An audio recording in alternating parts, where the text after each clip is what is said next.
spectateur yu ITV ñu leen di nuyu di leen ziar am mbégte dellu suivi tey jii ñu am mbégte dalal Ibrahima Biry Tandian nekk conseiller consulaire à la cour d'appel de Dakar lan moo sabab ñu invité ko mooy ñi nga xamante ni moom moo di juge yi ak conseiller consulaire yi dañu dakkal lépp lu jëm ci wàllum audience yi pour une semaine mbir mi mu ngi tàmbali dem ci altine gi nër fas yéene dem ba 15 novembre lan moo ko waral ndax tamit loolu yëpp Ibrahima Biry Tandian dina si indi ak yaatal yan conséquences la mën a am lan mooy liggéey tribunal de commerce conseil consulaire yi naka noonu juge consulaire yi lan mooy seen taxawaay loolu yëpp ki nga xamante ni Ibrahima Biry Tandian dina ko yaatal ci biir émission bi si kanam tuuti incha allah suñu réalisateur bi Mass moom dina affiché numéro bi nga xamante ni moom ngeen di woote muy 77 loolu yëpp dina ko yaatal ci kanam tuuti mu affiché ko ngeen mën a participer si émission bi mooy numéro bi ngeen doon wootee dem ci biir émission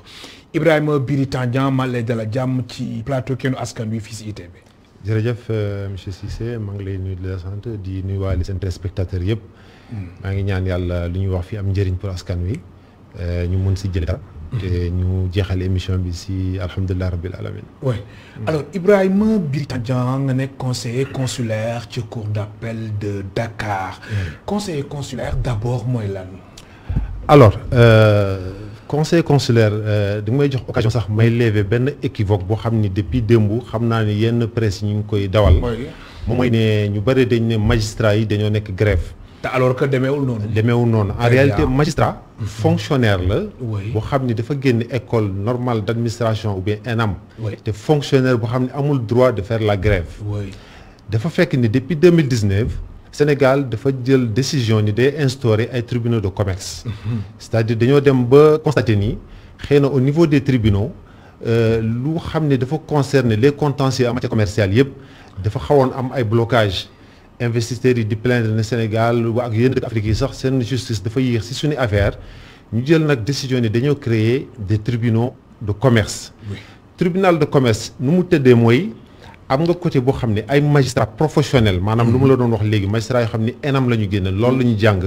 ñoom ñoo fa nekk. ñu ne léegi pour ñu nekk ci secteur privé ñu mën a am confiance ñu xam ni seen dossier dañ koy régler normalement. dañuy jël des experts du secteur privé dans différents domaines. ñu boole leen ak magistrats yi ñu nekk ay juges ñooñu ils sont nommés par arrêté ministériel du ministre de la justice. kon si soo demee tribunal du commerce ñaari catégorie nga am des magistrats dits professionnels. ñaari catégorie juges en quelque sorte. benn catégorie bi ay magistrats lañu ñoom ce sont des fonctionnaires beneen catégorie bi ce sont des éléments du secteur privé xam ni chambre de commerce moo leen di tànn en fonction de leur expérience. en même temps di laajaale avis les organisations patronales telles que CNP CNES CDS ñu fa nekk yëpp daal. maintenant ñu jógee secteur privé nag ñoom la ñuy wooyee les juges consulaires. très bien ñeneen ñi on les appelle uniquement les juges simplement. soo demee cour d'appel léegi parce que ku kontaanul décision bu ñu la rendre tribunal de commerce. cour d'appel nga jëm. au niveau de la cour d'appel xam nga cour d'appel moom dafa bëri lu ñuy wax ay chambres am nga chambre criminelle chambre d'accusation chambre fiscale chambre sociale léegi ñu boole ci ay chambre commerciale d'appel. tribunal de cour d'appel de Dakar ñaari chambre ñoo fa am première chambre et deuxième chambre man je suis de la deuxième chambre bu ne nag am nga 3 magistrats professionnels. xam ni loolu mooy seen jàng loolu mooy seen profession. am nga 4 magistrats non professionnels si on peut les appeler comme ça. bon kuy liggéey tribunal nag kuy àtte nga nekk cour d'appel conseil lañ lay wax. su fekkente ni tribunal nga nekk tribunal du travail tribunal du commerce juge lañ lay waxee. très bien loolu mooy différence bi c'est-à-dire suñu la nee diw conseil rek. xamal ni soit mi cour d'appel cour de cassation ou conseil constitutionnel ñoom la ñuy wax conseil. am na solo tribunal nag mooy juge. juge au tribunal du travail juge au tribunal du commerce ainsi de suite. très bien suñu mbokk téléspectateurs yi mën ngeen participer ci émission bi soo leen wootee ci 77 913 59 59 77 913 59 59 alors Ibrahima Biry Tandian yéen conseiller consulaires yi naka noonu juge consulaires yi da ngeen amal lu ñuy wax mouvement d'humeur. maanaam depuis dem ci altine gi juróom-ñett fan ci novembre jàpp ba 15 novembre da ngeen suspendre lépp lu jëm ci wàllum audience lu tax. Alors maa ngi lay sant déjà parce que yow tu fais partie des rares personnes yoo xam ne du ñu utiliser le mot grève. Oui. Parce que en réalité ñun nekkuñu grève. Effectivement c'est le terme qu'on utilise mooy suspension d'audience. Exact. Alors lu waral loolu. du suñu coobare du lu ñu neex. neexuñu vraiment da ngeen ñàkk pexe. dañu ñàkk pexe parce que dañu voilà malgré nous. parce que ouais. dañoo dem ba yaakaar ni bëgg ñi xëy na ñu ñuy jiite dégguñu suñuy yuuxu dégguñu lu ñuy kaas ou bien bëgguñu dégg. bon dañoo nekk ci environnement bu xam ne nag ñaar moo am soo bëgg ñu dégg la soit nga dem ci mbedd ba soit nga toog sa kër jàpp sa njàmbur ay kilifa lañu ay responsable lañu yaakaar nañu dem ci mbedd xëy na am nañu ko tànn mais ñun du suñu option. dañ ne comme demee na ni te ñun suñu présence audience yi c'est indispensable. maanaam tey pour nga dem tribunal par exemple ma jël cour d'appel audience su amee ñetti magistrat ñooy taxaw ak 4 conseillers consulaires. kenn su manqué. on dit que le tribunal ou la cour n'est pas bien constitué kon dañuy dàq affaire bi. dañuy dàq affaire bi. puisque ñun dañu ne kenn dëgguñu nag xaaral ñu toog suñu kër pendant au moins une semaine. ñu xool est-ce que la tutelle maanaam ministère de la justice ak ñu leen wër ñu ngi ñuy constaté ni ñu ngi fii. dafa mel ni xamuñu ou bien dañoo fàtte ni tribunal ak cour yi am na des juges consulaires et des conseillers consulaires. mais justement lan moo leen metti ba ngeen suspendre audience yi. Ibrahima Biri Tandian. alors lu ñu metti pour aller direct au but. oui mbirum payoor. nos collègues du tribunal ou de la cour magistrats yi ñoom assalariés lañu wax naa la ko ba pare ay fonctionnaires lañu. ñun dañuy jëlee feneen ñu kaay leen ngeen jàpp ci liggéey bi mais seen payoor nii lay demee chaque fin du mois seen président day def seen liste de présence. déposer ko ministère ne Tandian kat seen mois bi yëpp ñëw na telle audience ñëw na telle audience. président de la république moo signé décret président laa wax de moo signé décret ne conseil ak juge yi su ngeen demee audience ñu signé fin du mois ne Tandian yow mais dem nga audience tel montant lañ lay fay chaque mois lañ la war a fay. maintenant on a depuis que tribunal commencé 2018 ba léegi ñu njëkkoon ñëw parce que man bokkuma si ñu njëkkoon ñëw toog nañu 2019 2020 ñu fay leen 2 mois 2019 kenn fayu leen. kenn fayu leen ñaar dërëm. 2021 man sama bopp man maa engagé les démarches avec un de mes collègues juges qui est au tribunal du commerce. en l'occurrence Ousseynou Niang. ñu dem ba ministère di dox ñu recevoir ñu. nga baal ma foofu daaj ñëwaat ci audience bi ndax am na ku nekk ci ligne bi ñu jël ko suñu téléspectateur bu njëkk allo kooku dafa mel ne dem na du ñàkk mu woote waat ma bàyyi la nga yaay woon ci audience bi. alors ñu ngi yoon ci audience ñu ne tel nombre d'audience nga def loolu lañ lay fay mais soo gisee ñu am courage sañ-sañ taxaw ne nañ lay fay parce que décret président moo nekk nii décret président ne Tandian soo liggéeyee par mois tel nombre d'audience nañu ko calculer ñu fay la ko en fin de mois.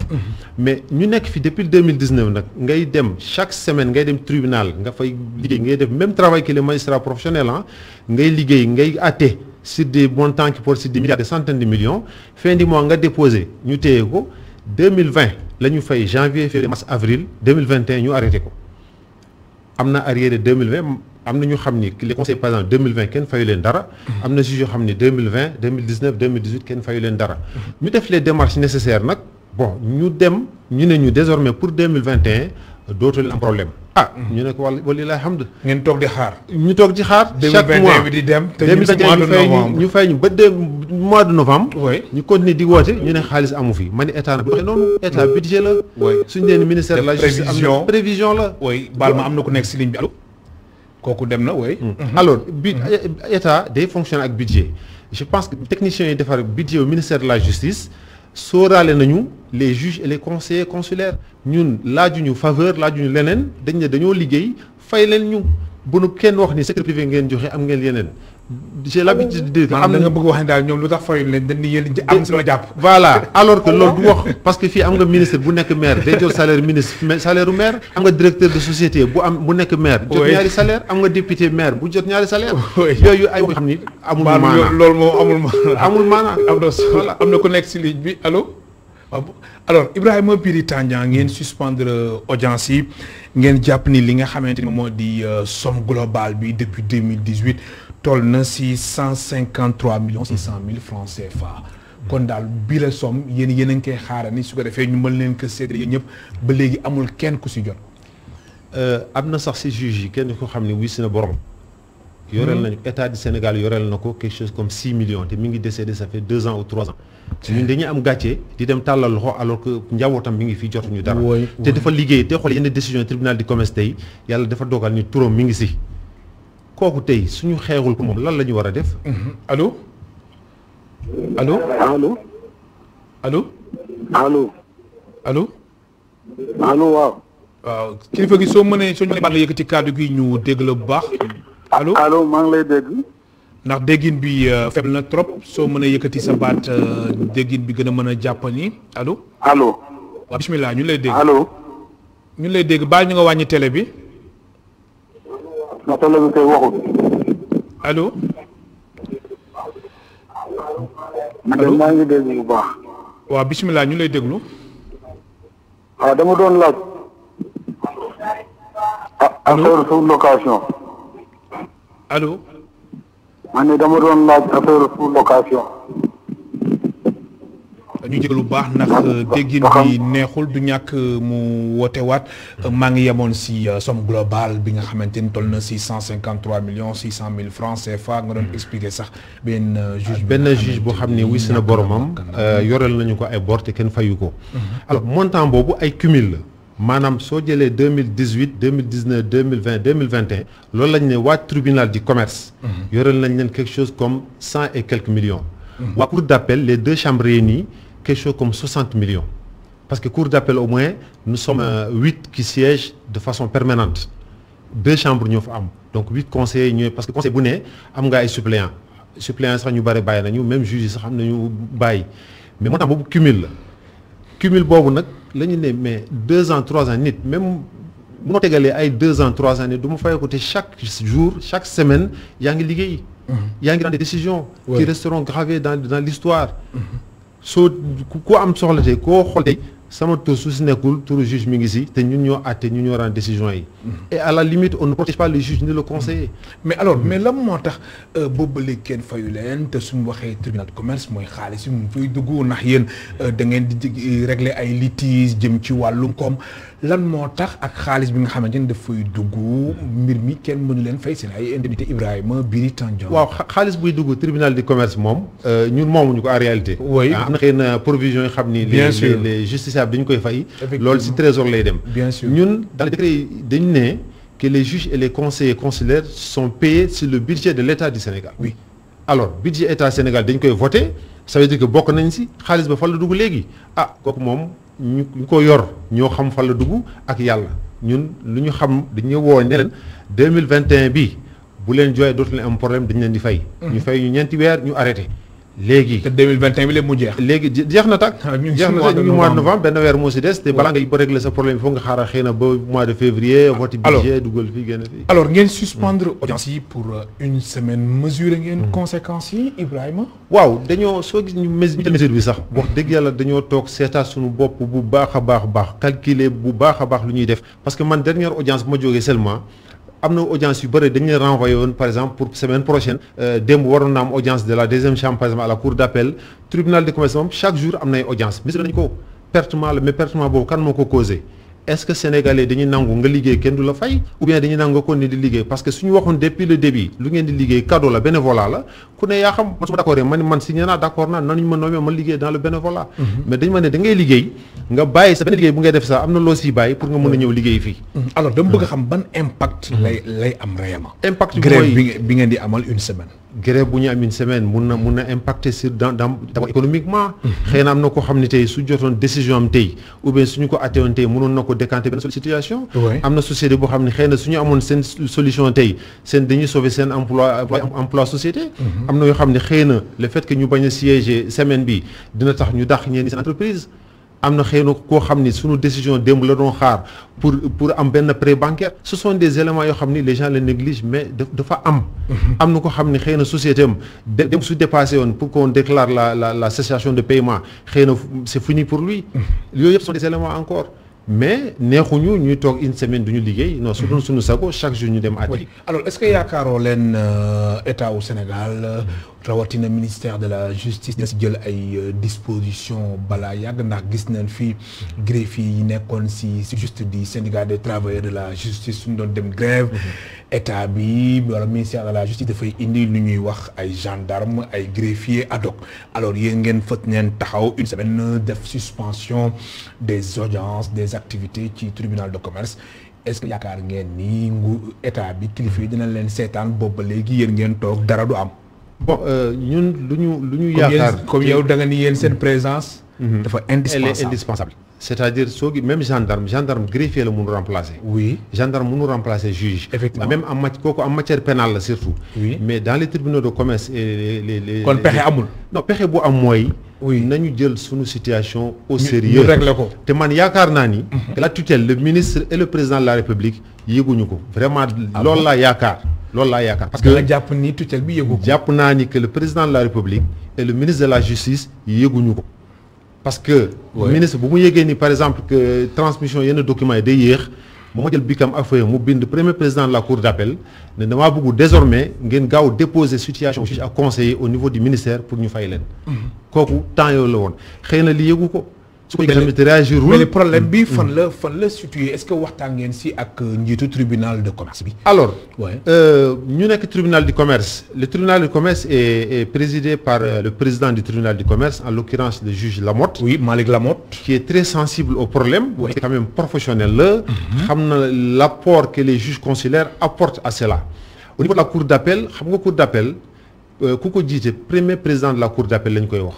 premier président de la cour d'appel. oui après maintenant chambre bu ne am na son président ñun suñuy président de chambre yàgg nañu wax leen suñu situation nii la.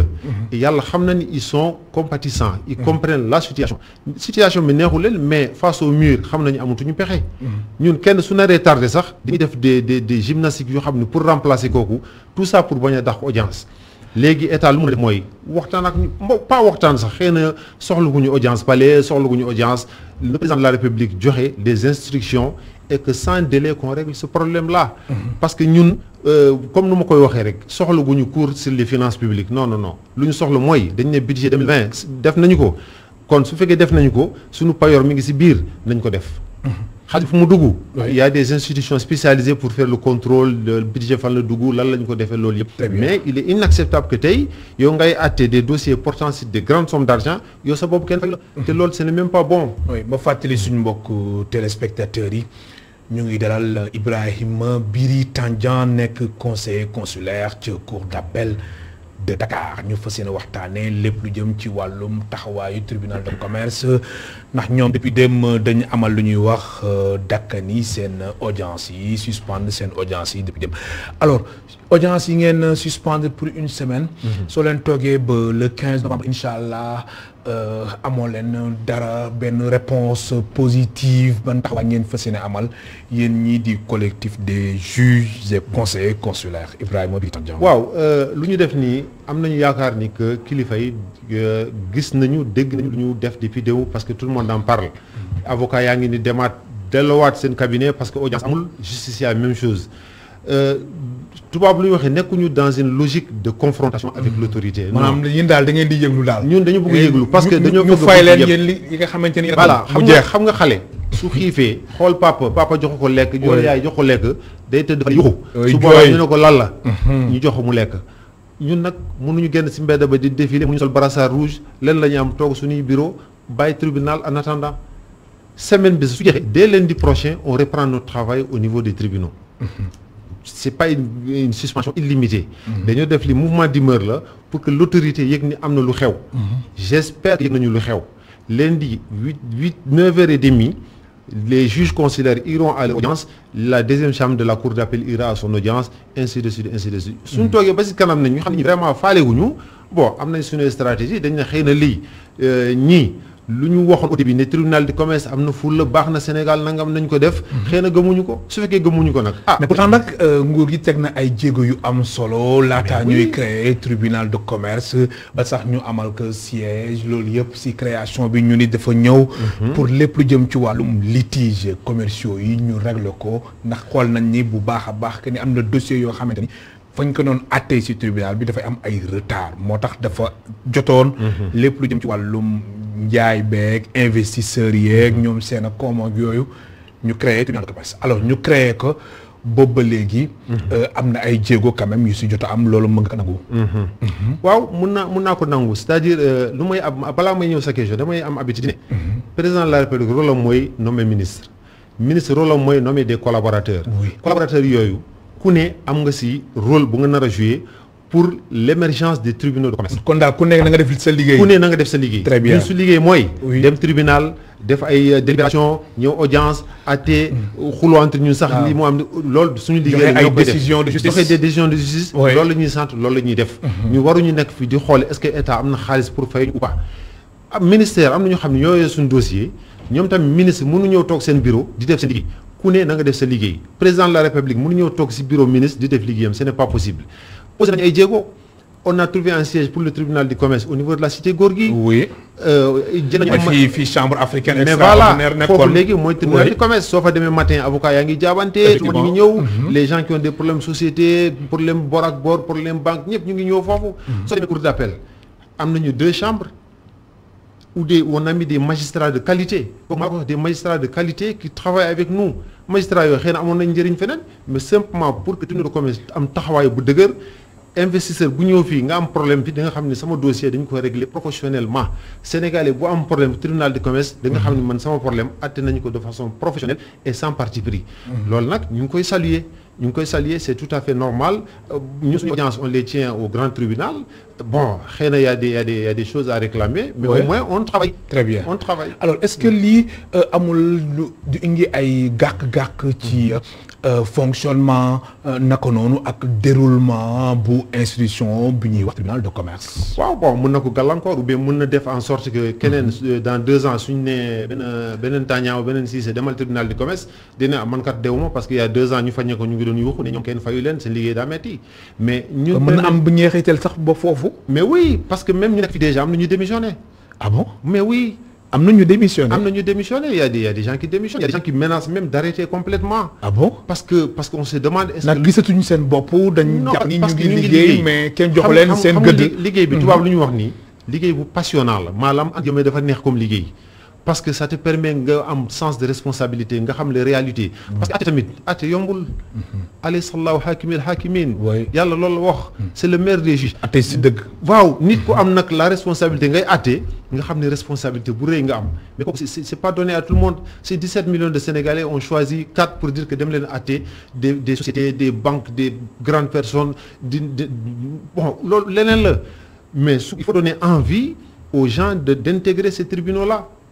même magistrat yi fay nekk tey ñu ngi liggéey ak ñoom mais tey am nañu programme bu ñu defoon pour xëy na des jours à venir seen programme yooyu forcé na parce que ñu liggéeyaguñu audience yi waroon am demee démb yëpp duñu amuñu démb il faut ñu renvoyer des fois c'est en quelque sorte même le calendrier de façon interne mais xëy na du gàllankoor tribunal de commerce mais am na lu mu wàññi si ñoom très bien alors dañuy ñëw léegi ci liggéeyu tribunal bi nga xamante ni moom nañ jagleel wàllum commerce alors kan moo war a saisir tribunal de commerce. alors comme ni ñu koy waxee tribunal du commerce. tribunal commerçant yi la en gros. tribunal commerçant tribunal du commerce tribunal spécialisé la boo xam ni mbirum commerce en gros su ma nee en gros c'est-à-dire jënd jaay louer yooyu day lay juger banque si la bokk entreprise si la bokk. seen télé yi si la bokk man si la bokk keneen si la bokk boutique ba si la bokk. ku yor entreprise am immobilière di louer ay kër si la bokk. kuy louer ay oto si la bokk banque bu lay lebal xaalis si la bokk entreprise si boppam boo xam ni mi ngi fonctionner. am ay problème ñu nar ko mettre sous en liquidation judiciaire si la bokk nit ko xam ni même ci en position de liquidation judiciaire bon yëpp mën nañ ko def yëpp si la bokk mais nañu jàpp ni tribunal spécialisé la du àtte leneen su dul mbirum commerçant. alors léegi kan moo am yelleefu ngir saisir tribunal de commerce. si yan fànn dañ koy saisir. koo xam ni voilà koo xam ni yow commerçant nga par exemple. commerçant damay wax commerçant nañ jàpp ni c'est commerçant banque la société la privé la ku yëngutu si mbirum commerce.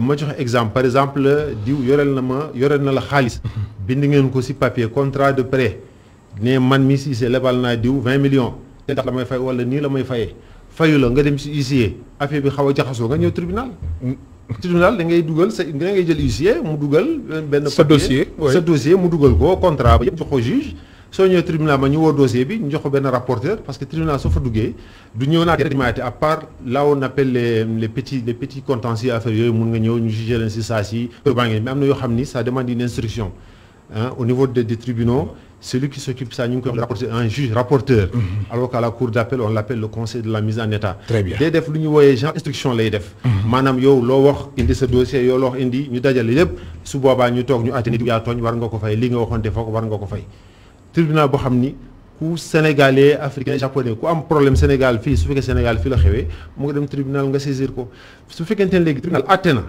yow kontaanoo si atte bi mun nga gagné bañ a kontaan man mun nga ne man diw yow ma 20 millions tribunal ne la bon warul la fay ndàmpaaye ou bien war na la fay mais day wàññi lii xëy na yaa gagné mi kontaan nga ne xaaral ma dem cour d'appel soo ñëwee cour d'appel tamit da ngay def appel moom day réjugé waat réjugé mooy dañuy jëlaat les éléments ñu xool premier juge lu mu wax fan la ko teg réjugé nag ça veut pas dire que lu mu wax dañ koy weddi carrément mun nañu xool yoon lii la wax exactement moom tegu na ko si yoon ñu confirmer ou bien ñu infirmer lu mu wax loolu mooy suñu liggéey. am na solo alors ñu dem ba yéen ngeen di suspendre seen audience yi.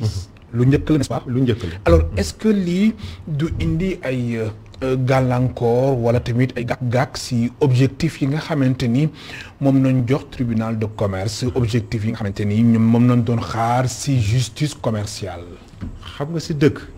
suñu nekkee si dëkk Sénégal dañ ne c'est un pays de droit suñu tegee ay textes. damay jox exemple temps couvre-feu fi dañoo waxoon ne à partir de 18h kenn du génn 18h doo gis kenn si biti. waaw wala 20h. 20h kenn du génn parce que ministre de l'intérieur moo gën a arrêté ne man mii ministre de l'intérieur man maa ne à partir de telle heure kenn du génn du yow du man du kii xanaa ñu si am autorisation. waaw mais lu tolloon président de la république. génn décret ne ñii kat ministre yaa leen nommé mais nii laa bëgg ngeen fay leen suñu ko respecté fa ñu jëm.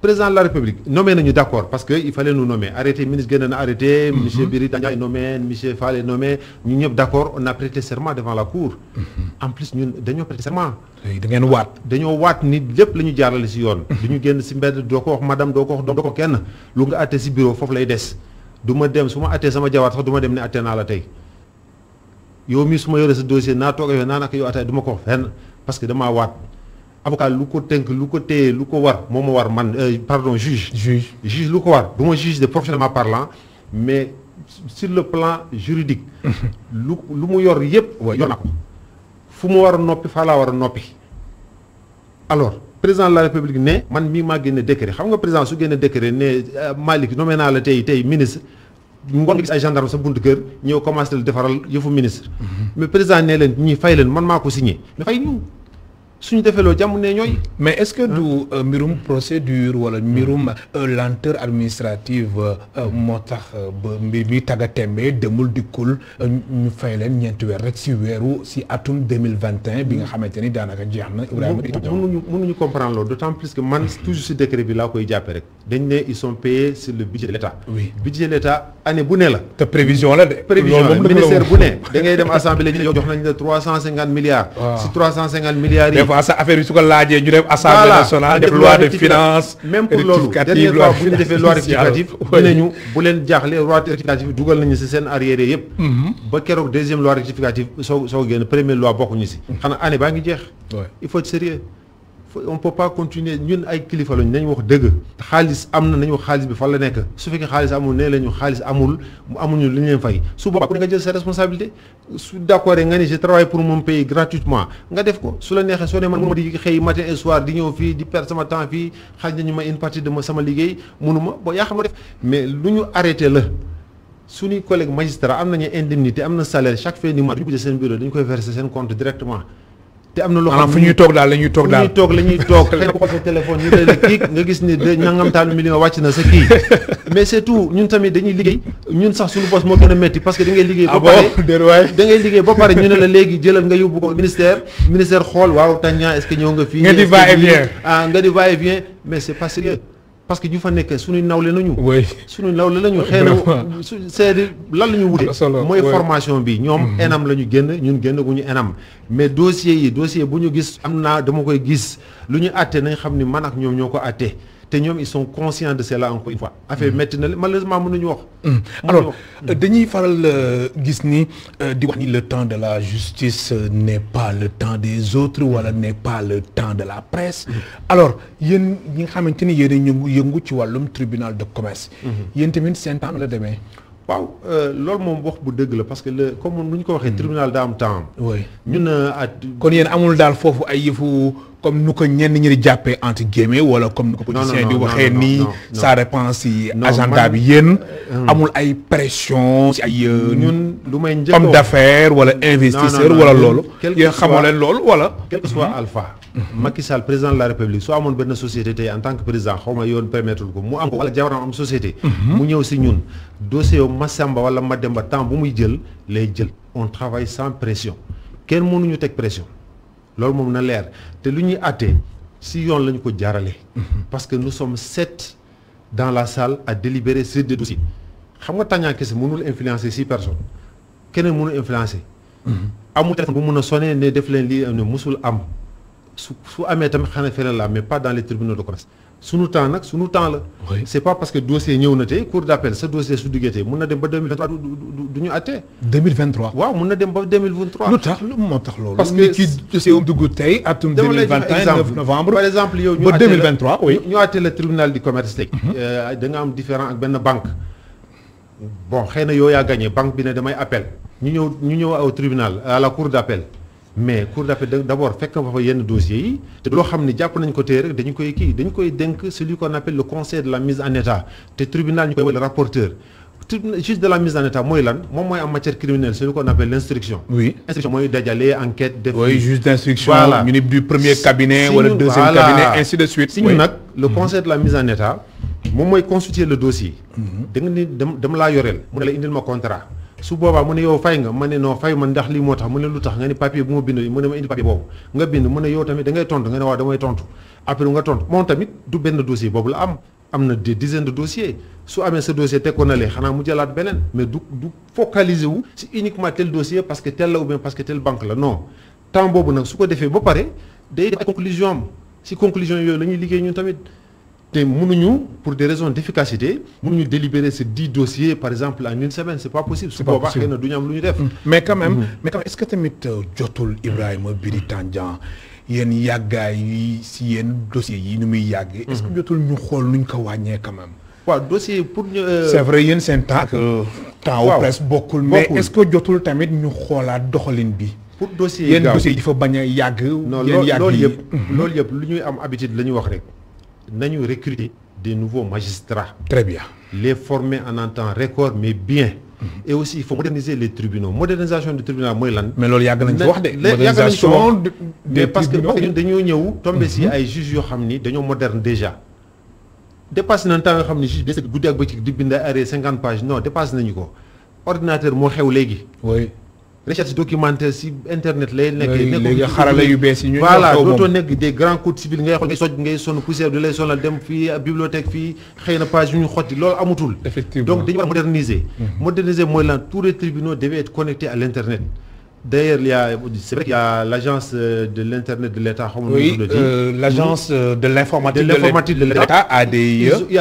moom sax mu ngi si ay beneen mutation bu mu war a dem bon travail. Oui. Il est temps ñu dugg si tribunal si bureau yi xool l'interconnexion entre cabinets pour ñu mun a partager des documents. xëy na sax benn juge su ñëwul délibération sax mun nañu ko yónni document en visio mu def ko. comme un juge le faire à Thiès. def télétravail. waaw toog fi nga toog. xam nga loolu Covid bi rek won nañu ko. mais au temps du Covid. à Thiès un brillant magistrat. oui dafa ne man du ma tëj tribunaux yi pendant 3 mois te am na ku nekk ma war ko condamné pour 15 jours seulement dafa ne nañu ma indil ordinateur mu def ordinateur fallait mu juger ko. oui mu xam fu mu féetee. mu xam fu mu féetee. mais doo tey nit ki prison parce que corona la on n'est pas développé on y a amu internet amu lii mais loolu yëpp c'est de la modernité. mu toog bureau mu àtte keneen ku nekk fale mi ngi xew si yeneen dëkk tey mun nañu opérer kenn man ma nekk Sénégal nga opérer ku nekk France. ou bien ku nekk France opérer ku nekk Sénégal loolu mooy la modernisation. leneen wax naa ko sànq il faut engager former des nouveaux magistrats fac de droit mi ngi génne des juristes à n'en pas finir. chaque année mi ngi génn. vraiment nañu moderniser il faut spécialiser les magistrats. spécialité mooy lan nga ni magistrat bi yow sa liggéey mooy droit du travail kese loolu ngay àtte. te foofu ngay yem foofu ngay yem. ba def carrière ñoo xam affaire de loi ak texte la rek ñu defal la ay loi yow magistrat commercial nga lii ak lii rek ngay def yow pénal nga lii ak li ngay def su boobaa dossier du traîner fii mais soo waxee ñu ne non budget permettre ko budget bon franchement. alors kon daal yéen a ngi xaar yi seen indemnité. ñu ngi xaar suñu indemnité. xëy na du moo ñu dundal. heureusement d'ailleurs. mais suñu moomeel la ñoo ko liggéey ñoo ko moom. mais ñu te dañ ko war a jox. dañu ko war a jox ministre bi day jot salaire am fin du mois directeur day jot ku ne day jot ku liggéey da ngay jot man am na yeneen bokk nañu si yeneen commission da ngay pare léegi nga liggéey ñu fay la sa xaalis nga dem parce que le truc est tellement bien fait bien argumenté bon lu tolloon ministère. xanaa du ay indemnité vraiment war a jàpp ministère quand même. mais est-ce que jotul aussi ngeen bind demande d'audience garde des Sceaux ministre de la justice maître Malick Sall. garde des Sceaux sunuy naataango yi nekk tribunal du commerce bind nañu ko 2 lettres d'audience tontagul. ah bon moom moo xam calendrier am nag mais tontagul daal. man personnellement lettres yi yàgg na wala. lettres yàgg la ça fait am différence 1 an et demi entre les 2 lettres. ba léegi tontagul. même le DAGE. du ministère maa ko wax fii devant votre antenne. il refuse de recevoir les gens man personnellement dem naa ne dama bëgg gis DAGE mu ne assistant am laaj ko qu'est-ce qu'il veut. en tant que conseiller à la cour d'appel quand même. mun ma dem si DAGE xam ni si man sama liggéey ça dépend de son ministère nga ne ma waxal laaj ko lan la bëgg man c'est pas du assistant mooy sama interlocuteur. kon moom loolu la wax. loolu la wax laaj ko lan la bëgg. mais sama bagage dem sama. oui mais est-ce que aussi saisir ngeen le directeur des services financiers ginnaaw DAGE bi tamit le directeur des services financiers. kooku am na si pàcc bu am solo bu mu si war a mën a jouer budget oui. Abdoulaye Daouda Diallo. dafa bind ministère ne leen wax leen ma lan ngeen soxla ma jox leen ko. xam nga loolu leer na. Seydi fan la paane kon ministre budget koo xam ne moo yor suñu koppar ne wax leen ma yéen seen quota fii su ne Cissé wax leen ma lan ngeen soxla fi ma dépenser léegi soo toogee ba l'année 2023 footu kan la sa faute la ñun suñu liggéey ñu ngi koy def mooy lan soo paree audience suñu président bind tel parti tel audience ñun ñëpp ñu signé mu signé greffier signé ñu jox ko huissier mu déposé ko ñu am copie yéen sax damay jël copie yóbbul leen ko ne lii la ñu liggéey si weer bi ça correspond à temps mais day ñëw rek xam naa ñu teg foofu nii mais ça va quoi c'est autre chose. quand même. alors à partir du 15 yan dossier ngeen di saytu bu baax ndax mën nañu wax ni seen calendrier bi chamboulé na déjà. waaw ginnaaw ngeen toog une semaine yu nga xamante ni da ngeen suspendre audience yi alors à partir du 15 da ngeen di wëyal ñi nga xamante ni ñoo nekkoon ci date bi wala ñi nga xamante ni ñoo nekkoon ci semaine bi ñoom nan nañu def. waaw soo jëlee cas cour d'appel par exemple am na ñu waroon jaar démb lundi jaaruñu naturellement ñooñu la ñuy attewaat semaine prochaine boole leen ak ñu waroon ñëw malheureusement c'est comme ça que ça se passe dina gën a yéexal affaire yi sax dina gën a yàgg parce que tribunal affaire de la da ngay dem nga def benn salle ñu ne salle bi tribunal du commerce fii lay atte tribunal du travail fii lay atte tant que ñi pare ñu duñu atte su fekkente ne man dama des fois sax juge yi yéen da ngeen di atte ba ay xaaju guddi ba fajar sax heureusement te loolu ñu bëri xamuñu ko des fois tribunal dañ fay atte ba fajar mais délibération sax ma ne délibération moo gën a métti audience oui délibération ñu bëri xamuñu dañu yaakaar ni tribunal ñëw taxaw fii rek ñu sol suñuy robe taxaw jàkkaarloo avocat ñëw ku ne xutba dem sa yoon non am na lu gën a métti ko loolu surtout dans les tribunaux de commerce parce que tribunal de commerce munoo taxaw si kam juge léegi banque taxaw ne diw yoreel na ma 4 milliards avec intérêt de nangam avec ceci xam nga juge boo wax loolu da leen jox ma sa kii ba pare su ma demee sama néeg mu xoolaat ko mu saytu ko bu baax mu saytu ko saytu boobu nag moo gën a métti audience en réalité parce que mun nga ñëw saytu 9h nga jóge fa guddi pourquoi parce que d'abord tout est là mais interprétation ñu si am xëy na mën na wuute mais tant que jubaguñu si kaddu duñu fa génn suñu ne banque nangam dañu ko condamné mu fay 4 milliards xëy na am na ku ne si ñun. 4 milliards bëri na de. waaw bëri na yàlla may 4 milliards amiin loolu moom foog dafa laaj. càmbar bu baax dafa laaj beaucoup d'expertise. te si ñun par exemple soo jëlee chambre bu ne am nga si des experts en droit maritime des experts financiers des comptables loolu yëpp mi ngi si dañuy apporter waat beneen lumière au juge. très bien mais ñoom nag kenn gënu leen xam loo mënti wax. dañuy génne l'équivalence ci texte yi. am na solo voilà Ibrahima Biri Tandian maa ngi lay gërëm bu baax di sant sa dernier mot. maa ngi leen di gërëm di sant di jégalu ci justiciable sénégalais yoo xam ni ñu ngi jàppale ci tribunaux yi toute la semaine te au jour à venir ñuy dàq seen dossier du suñu coobare nañu xam ni du ñu ñoo décider de suspendre nos audiences c'est parce que dañu ku ne Sénégal société bari ñuy situation yooyu xëy na mais dañoo ne xëy na dégguñu suñuy kàddu suñu yuuxu ñu téye suñu loxo en attendant mais su soobee la semaine prochaine dañuy reprendre les chemins des tribunaux en attendant de voir lan mooy changer nañu ñaan yàlla dara changer tutelle bi woo ñu ne lii ak lii la ñu xam bon su boobaa nag liggéey bu mun a dem loolu daal la ñu ñaan yàlla mais bu kenn mettre nous dans une situation où dañu nar a toog suñu kër liggéey. très bien maa ngi leen di gërëm di leen sant. di la gërëm baax di la sant mu nekkoon Ibrahima Biri Tandian nekk conseiller consulaire à la cour d'appel de Dakar moo nekkoon tey suñu gan si émission Kennu Askan Wi mbokk téléspectateurs yi tamit amuñ seen fay ñu leen di gërëm baax di leen sant. Mans Mboup moo nekkoon ci réalisation bi ci son bi Iba Mar Sène ak Todo ñoo ci nekkoon ci caméra yi Moussa Dia amoon seen fay ba suba incha allah ñetti waxtu.